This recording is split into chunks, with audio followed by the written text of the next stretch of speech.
20 juin 1938. Une nouvelle création. Je pensais après cela à ces écrits bénis. Et devant l'insistance de mon bien-aimé Jésus, je continuais volontiers à écrire, et je me disais, après tant de sacrifices, en quelles mains ces écrits vont-ils tomber? Interrompant ma pensée, mon Jésus bien-aimé me dit, « Mon enfant, ne t'inquiète pas, je veillerai soigneusement sur ces écrits qui m'ont tant coûté. Ils m'ont coûté ma volonté qui entre dans ces écrits, en tant que vie première. Je pourrais les appeler un héritage d'amour que ma volonté laisse à la créature. Ma volonté se donne elle-même et appelle les créatures à vivre de son héritage. Elle le fait de façon si émouvante, si attendrissante, et avec tant d'amour, qu'il faudrait un cœur de pierre pour ne pas en être ému de compassion et ne pas ressentir le besoin de recevoir un aussi grand bien. Ces écrits sont remplis de vie divine qui ne peuvent être détruites.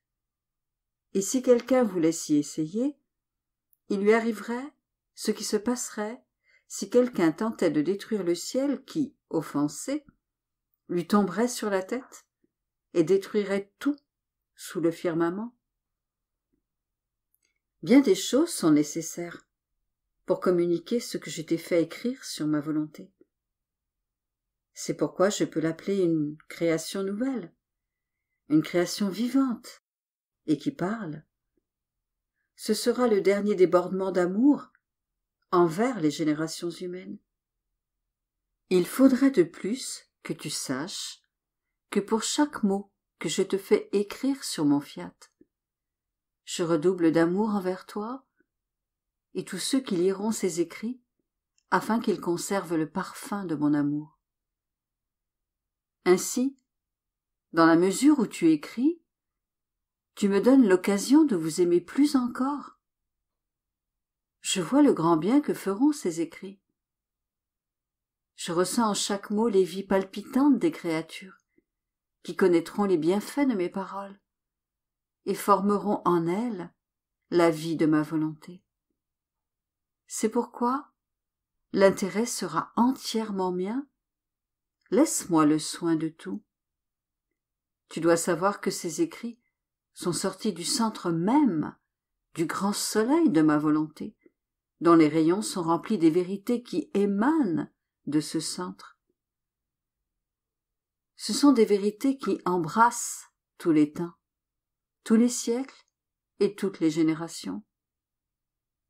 Ce grand rayonnement d'une si grande lumière emplit le ciel et la terre, et, lumière, il frappe à la porte de tous les cœurs pour les implorer et les supplier de recevoir la vie palpitante de mon fiat, que notre bonté paternelle a daigné dicter avec tant de bienveillance de l'intérieur de son centre, d'une manière si gracieuse, si attrayante, si affable, si pleine de douceur, et avec un amour si grand qu'il confine à l'incroyable, au point que les anges eux-mêmes en sont stupéfaits.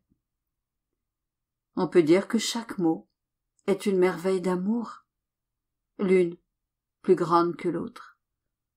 C'est pourquoi vouloir toucher à ces écrits revient à me toucher moi-même, à toucher au centre de mon amour, à la tendresse amoureuse avec laquelle j'aime les créatures.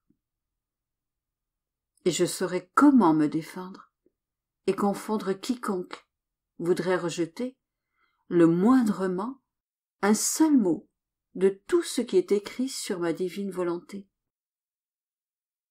Continue donc à m'écouter, ma fille. Ne fais pas obstacle à mon amour et ne me lie pas les mains dans l'intention de réprimer en mon sein ce que tu dois continuer à écrire. Ces écrits me coûtent beaucoup.